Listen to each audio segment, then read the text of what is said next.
to everyone here. You made it, despite the cold, and good morning to everyone who stays warm at home and watching it from via the live stream.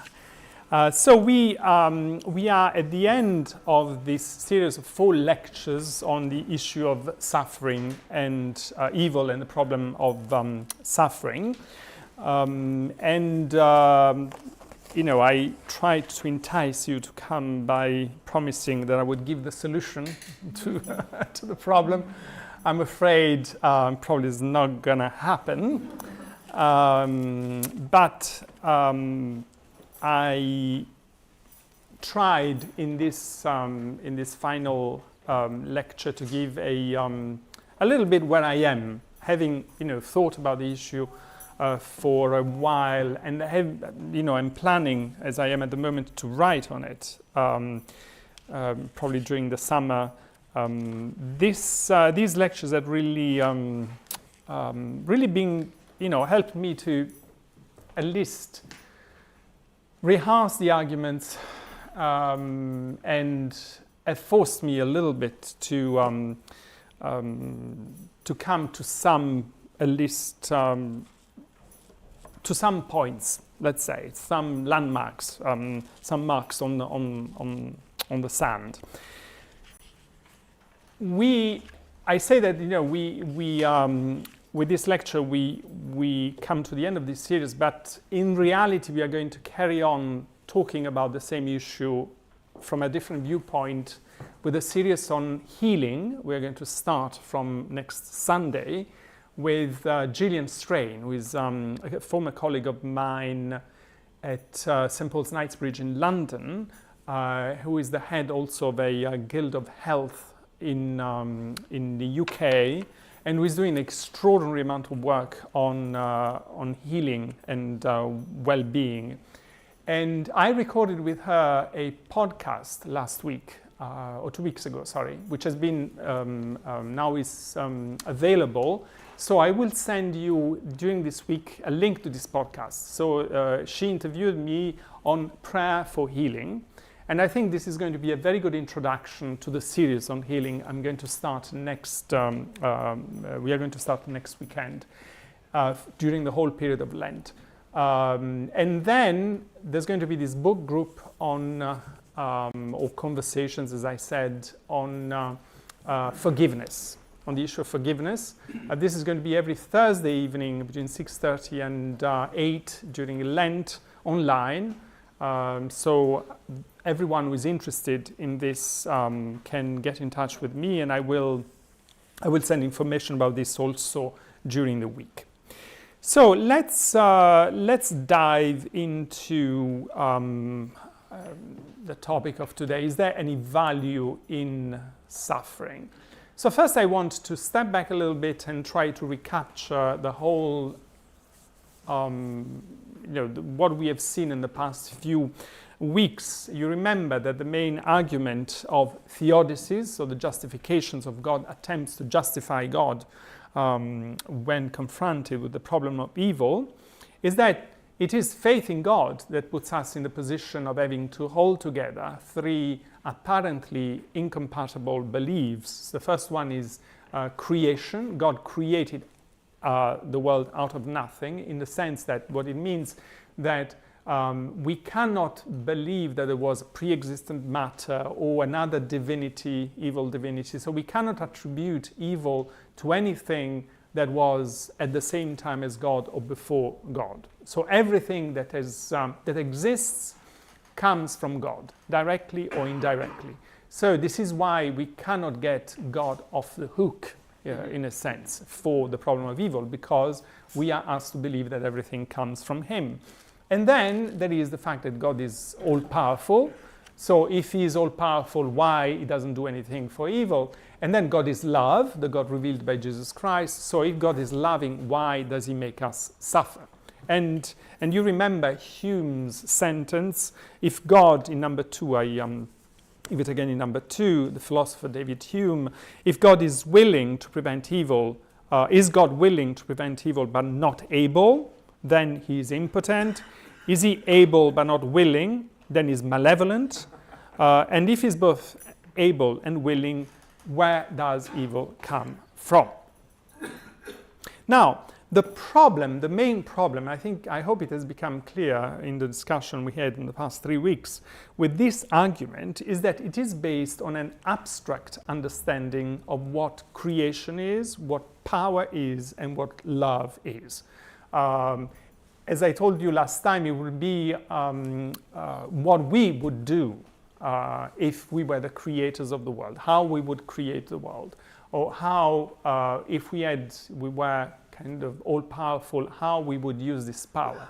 Or it is our understanding of love. Understanding of love is, whatever anyone has, but tends to be, can be cocooning someone, can be preventing someone from ever experiencing trials in his or her life, etc., etc.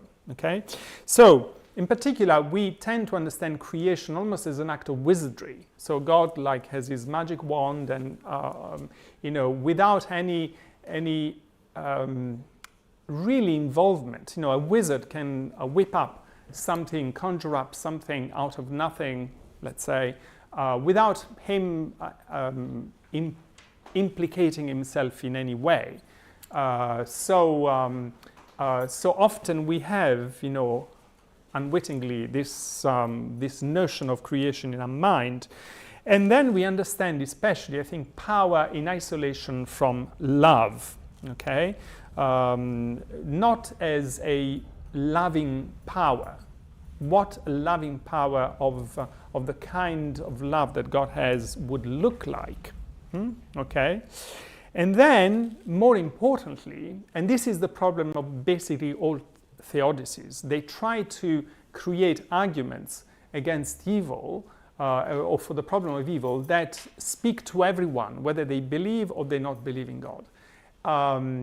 And this is a flawed approach because believing in God is not just a rational thing. Is not solved just by coming up with arguments that persuade us that God exists and God wants our good, etc., etc. The way in which we come to believe in God is much more complex than that. And when it comes to Christianity, we know God not because we have come up with an idea of God on the basis of our experience, even if this has a role in our understanding of God, but it is very marginal and it is very, very fraught. In reality, if we are Christians, it is because we believe that the only way we can have any knowledge, anything that counts as real knowledge of God is through Jesus Christ, okay? I put here the sentence from John 1:18, no one has ever seen God, but the one and only Son, who is himself God and is in closest relationship with him, with the Father, has made him known. So, unless Jesus makes God known, we do not know God. The only way we can come to an understanding of who God is by looking at what Jesus has done, what he has said, what his life has manifested. Okay?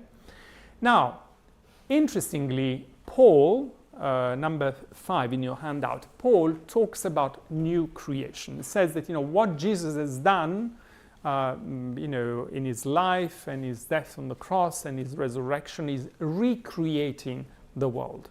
Okay? Now, obviously the world is the same as, there's a continuity. We have not seen something appear out of nothing again.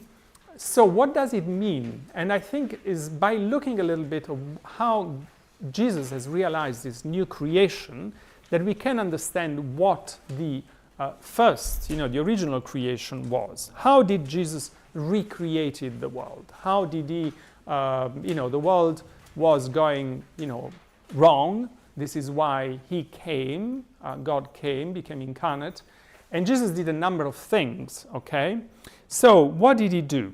Now, I give you a little example. If you, let's say, compare the act of creation to an artisan who makes a bowl out of metal, I choose metal because it's easier in this comparison, and you drop it and it really kind of is deformed in such a way that it's you cannot salvage anymore. What do? You melt the metal all over again, and you make another bowl. Okay, so this would be an idea. We could think about recreation in this way. It's an act of total mastery. I can do with this gold whatever I want. So I can melt it, and I can even make another thing. Not a bowl, but I can make I can make a piece of jewelry. I can make a sword. I can make anything out of it. Whereas when we see what Jesus did was not to destroy everything. Let's think about the flood, okay, as an act of recreation. It could be a new creation. So God was so fed up with humanity, they decided to wipe out the whole world, whole of humanity, and start all over again. Jesus could have done exactly the same thing. Come, say, oh, you are all sinners, I'm going to wipe you out, kill everyone, and then I'm going to create two new beings, and we start all over again. Okay. Whereas, what we see that Jesus did was, I put some principles, but there are many more in number 7, the refusal of any form of coercion. There was a problem, with the way we behave and behaved, but Jesus did not come and force us to do anything. The refusal to fight violence with violence, evil with display of power. When Peter, tried to defend Jesus using a sword, he said, Jesus stopped him. Okay, and then instead, what did he do? He used persuasion. He showed compassion, and especially he embraced our condition, our limitations, including our vulnerability to suffering and death. Now, you can think this as God relinquishing his prerogatives and embracing something which is not God, or doing something which is God in a sense, not doing something that it's not godly.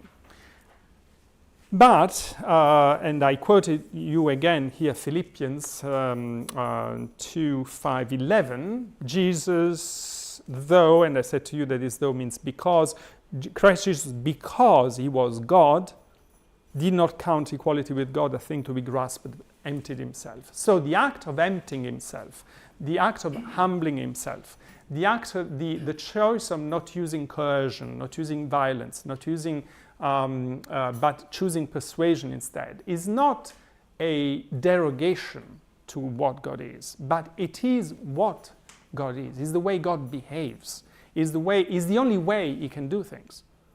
Is the only way he can do things because this is what to be God is. To be God is, and this is why we need really, this is why Christianity, faith is a conversion, is basically we have to turn like 180 degrees on the other direction. It's because we have to change entirely our understanding of what being God is. As long as we have an anthropomorphic, kind of a human or version or understanding of God, as long as we understand God as a magnified version of ourselves, then we will never make sense of what happened in Jesus Christ. We will never be able to explain why the way in which he decided to save the world was by taking it on himself, by humbling himself, by emptying himself.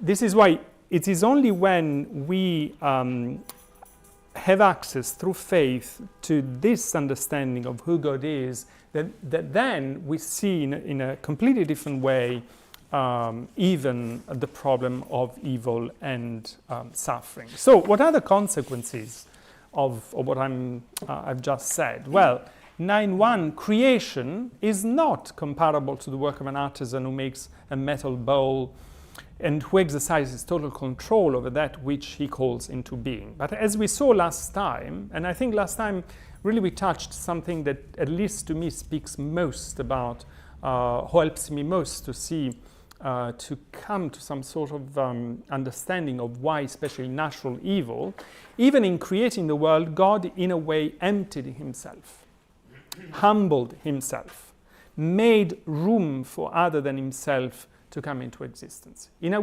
So in this sense, creation is not an act of wizardry, but is God. And I gave you this example. God occupied the whole of this room, and creating for God meant, well, I'll have to give up a little bit of this room for something else. Okay? So made room for. It's an image, of course it's an image, but it's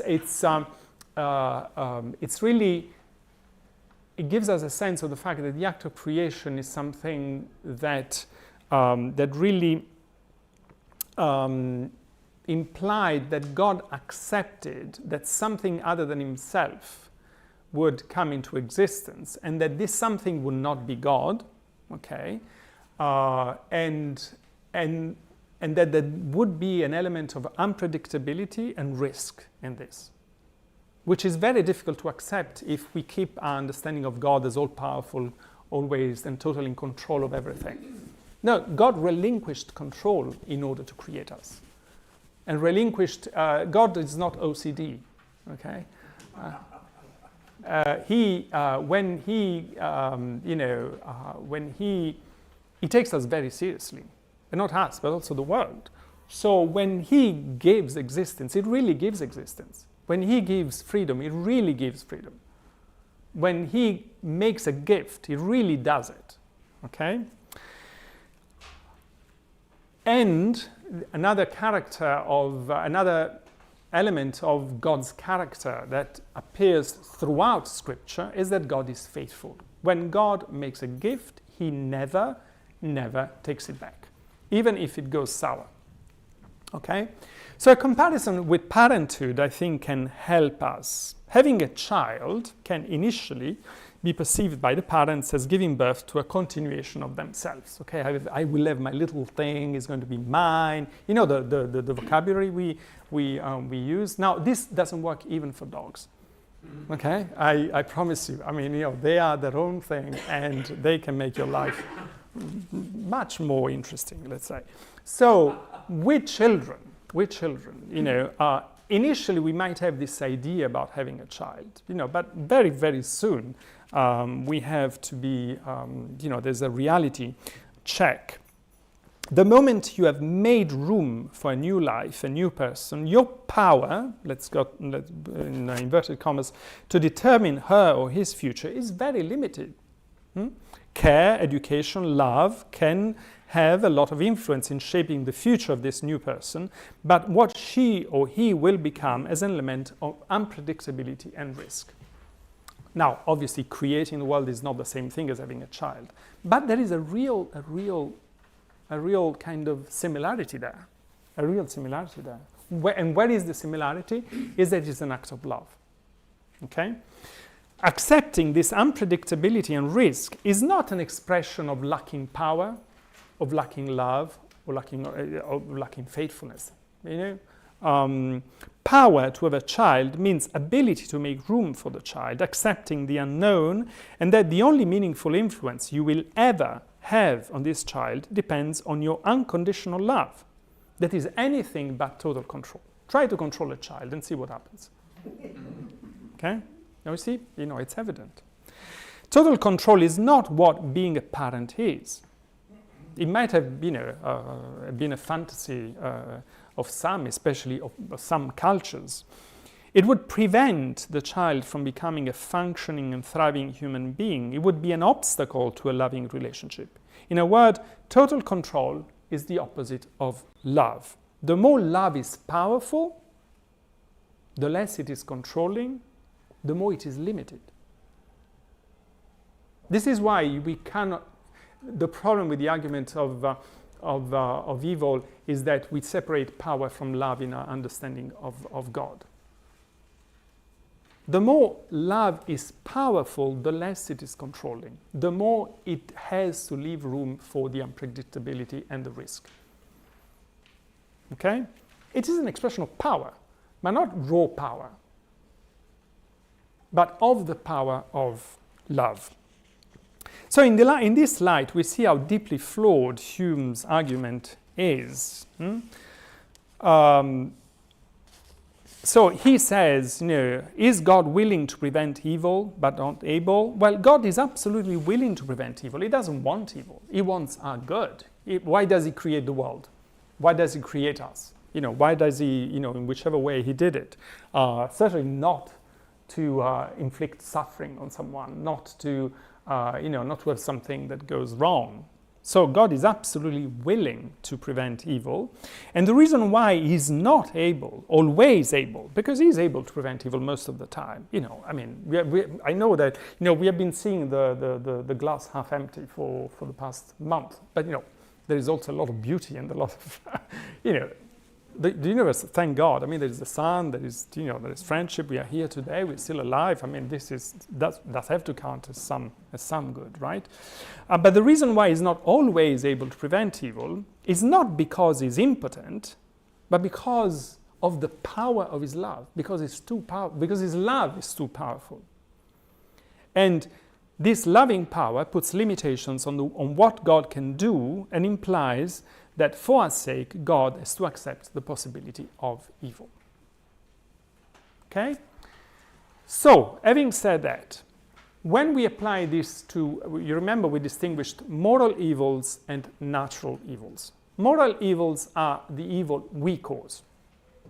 Okay? And, a lot of the evil we have in our lives and the suffering comes from what we inflict on each other and what we have, the way we have so warped, so compromised relationships, institutions, way we do transactions, etc., that this evil has accumulated and has become something that is sometimes beyond everyone's control. Okay, now I think it is very easy to see the validity of what I've just said up to now when applied to moral evils, because we understand that in order to love we need freedom, and that the evil and suffering is the result of human freedom.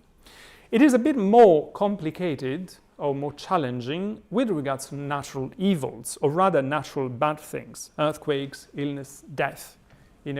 Why a powerful love has to allow the universe to function the way it does, and we mentioned the principle of entropy. Why could not God tweak the system here and there in such a way that, to correct the possible, bad influence or the possible bad impact of the way creation function on ourselves. So inanimate things have no freedom, so how can they go wrong? What prevents God from exercising total power on inanimate things? We think rightly that I cannot have total control on a child, but I hope I have total control over the things I use. I decide this has to stay here, stays here. If I want to put it there, I'm going to put it there.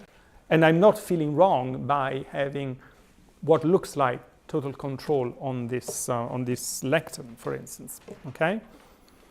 Here too, though, we have to come to the conclusion that God does not exercise power in this way because this is not the kind of power he has.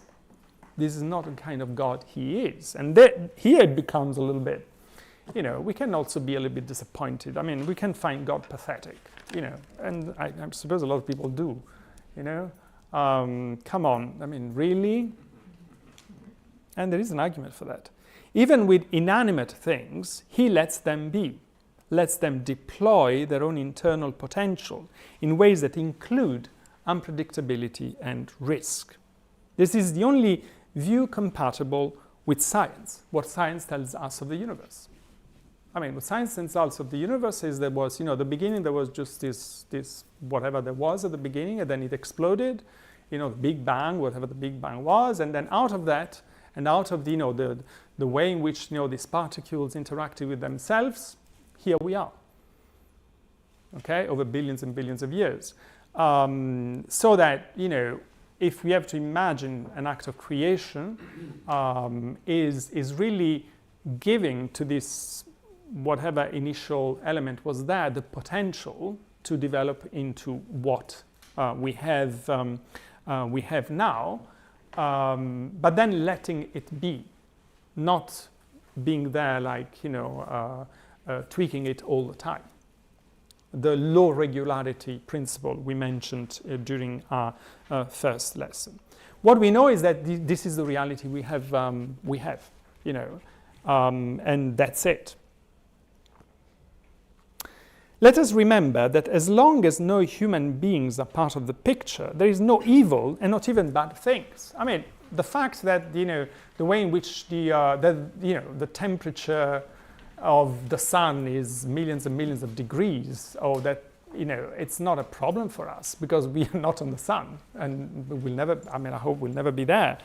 The collision of planets, the explosion of stars, black holes, even the principle of entropy that determines that all the things really have to die at one point.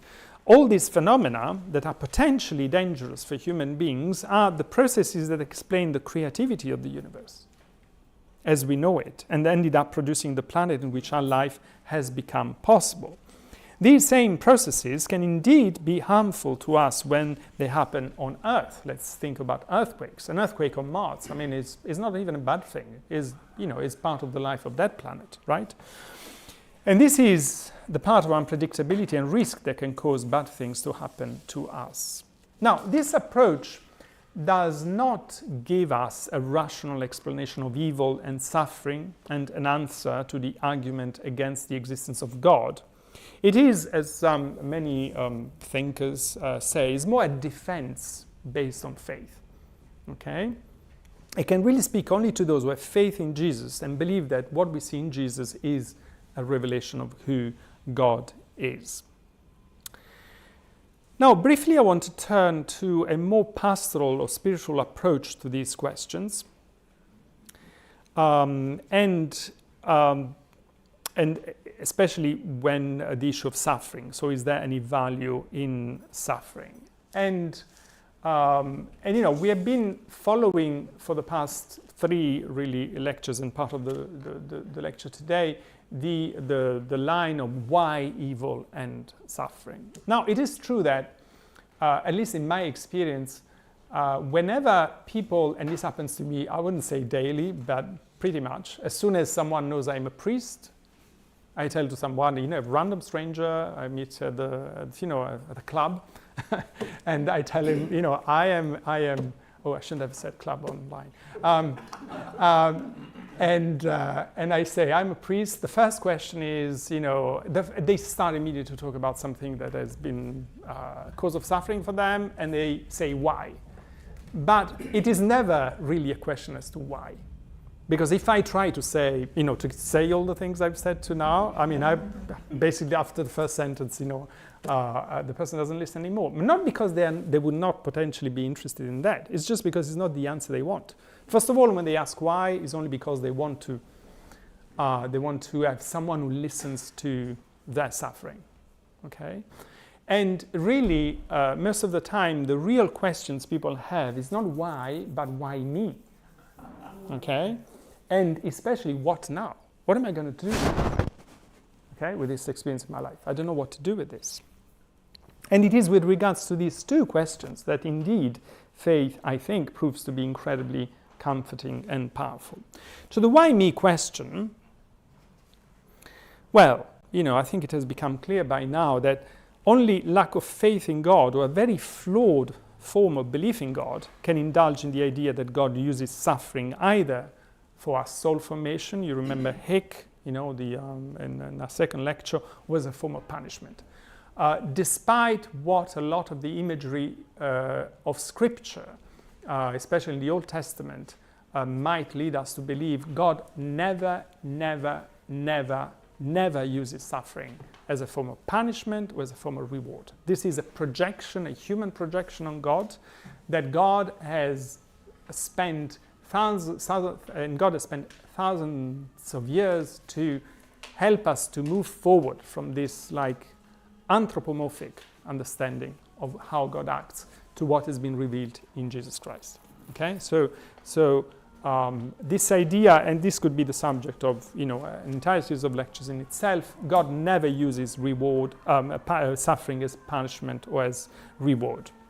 I'm going to quote again from this book I quoted from several times by Kushner, Why Bad Things Happen to Good People, who says this: clergymen know that any time there is a death, the survivors will feel guilty. There seems to be two elements involved in our readiness to feel guilty.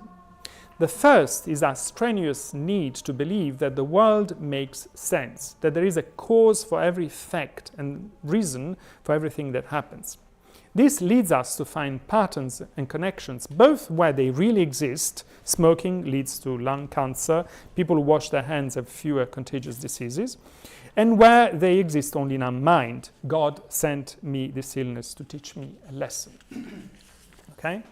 The second element of why we feel guilty is the notion that we are the cause of what happens, especially the bad things that happen to us. Even Job would rather have God document his guilt than admit that it was all a mistake.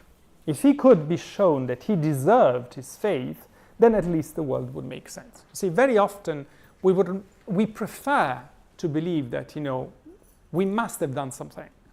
We must be, this must be a punishment. This must be a reward. This must be a teaching lesson. Because it is easier to accept this than the idea that this has happened randomly, or that this is something that, it's maddening to think that, especially, something that, like a death of a dear one, etc., is something that just happened. Just happened, because it happens, because this is the world we live in. Okay? So I agree with Kushner, with almost everything Kushner says here, except the idea that we live in a random world. Okay? There is an element of randomness in the way bad things happen to us, but nothing random about the principle of entropy, the fact that we all have to die, that our biology entails vulnerability to viruses, etc. This is part of the way the universe functions. Okay? This is how reality works. It might not be, as Leibniz said, the best of possible worlds, as we saw in our first lecture, but we have to believe that it is the best God could muster, considering the limitations entailed by the nature of his loving power. And now here, this is difficult. Basically, the idea that, God says to us, this is the best I could do. This is the best I could do. But the best I could do not because I am powerless, but because of the nature of my loving power. Now, I don't know if this is convincing or is not convincing. It's not a proof. It's not a kind of waterproof argument against the existence of, or to explain the existence of evil. It doesn't explain anything. But I think, at least to me, is the thing that comes closer to give me some sense of why things go the way they do. Okay, and then, briefly, because I want to leave some more time for conversation, I want to go to what now. So the second question people usually have when it comes to suffering is what now? Suffering is not, there's a kind of a typo here, suffering is not intended by God, neither directly or indirectly. We have established that. But this does not mean that suffering does not have any value. Okay? Even people who do not believe in God and have no faith testify that when suffering happens, it can, not always it does, or it can sometimes at the end of a certain process, but it can make us more resilient, more mature, more compassionate. Okay? So suffering is not sent us to teach us these things, but it is true that taken in the right way, when it happens, it can kind of improve us as human beings. We can develop all these qualities without suffering, of course, and it would be preferable. But trials are unavoidable in life, and learning how to live with them is an essential aspect of our emotional and spiritual growth. Okay? So in the end, I'm going to skip to the end, then you can read by yourself the other things. I want to say this, that most of the occasions for suffering in our lives could be prevented in a very simple way. There is a secret. Now, this I'm going to give you, the secret of reducing suffering in your lives almost to nothing, or to very, very little. That is a very, very, very simple secret. By choosing not to love anyone. If you don't love anyone, you'll eliminate automatically probably 90% of the occasions of sufferings in your life. There's still going to be illness and people annoying you outside, and possibly death. But you will avoid so much more. If you have no friends, you're not going to have disappointments and arguments. If you have no children, oh my God, you're going to spare yourself so much. If you don't marry, oh my God, your life is going to be perfect. So, if you never love, you never become vulnerable to the unavoidable risks entailed by relationship with other people. If you never give birth to a child, you spare another human being the risks of bad things happening to him or her and to death. And often, argument with God could be, well, if you knew that it was going to happen, why did you create us? Or that there were risks. But a child could say the same thing to his parents. If you knew that you were kind of bringing me into a world where I would have to undergo so much suffering and difficulties, why did you even make me exist? But some people might say that at some particular moments of their lives, but obviously this is not something. Existence is a good that we value about everything else. If God never created the world, he would have spared us from evil and suffering. And more importantly, if God never created the world, he would have spared himself from having to die on the cross. Because let's not forget this thing, is that when God created the world, he didn't accept risk and unpredictability for us only, but for himself. Because again, it was not an act of wizardry. It was something in which he implicated himself to the point that, obviously God knew that from the beginning, this would have meant for him to die on the cross. Okay? In other words, the risks entailed with creating the world, were just not for us, but for God himself. Just as giving birth to a child, the parents accept the risks and suffering that this will entail for themselves, not only for the child. Okay? So you see, in the end, is this powerful love that seems powerless in dealing with suffering and evil to a certain extent, but as a function of the power of this love. So we can still think that God is all-powerful, but is the all-powerfulness of a love that cannot do otherwise than the way God does it. It is not probably very satisfying, especially seen from the viewpoint where we are now. We don't know how we're going to think about this, if what we are promised in the future will happen. We know that God is tackling evil and suffering. That's another important dimension which I cannot develop here. God is not passive. God, this is why, he has implicated himself, and our faith makes us believe that God is conducting a final battle against evil in Jesus Christ and through us Christians with the church in history. Okay? And we even know, or are promised, whether we believe in this promise or not, that evil is going to be won once and for all through this confrontation, ultimate confrontation between God and evil. But it's very difficult to see from where we are now, and yet, we have this promise, and it's essential part of our faith. This is a difficult question to live with, but difficult questions are good for us. Difficult questions are good for us, and dealing with these difficult questions is good for us, because even if we never come, obviously, even personally, I'm not satisfied with this answer, but I I feel that having engaged with it, or keeping engaging with this, is something that really keeps me awake, keeps me alert, keeps me open, for more meaning. There we are. So that's the end of it. Shall we, if you have questions, or if you had the solution to all your questions.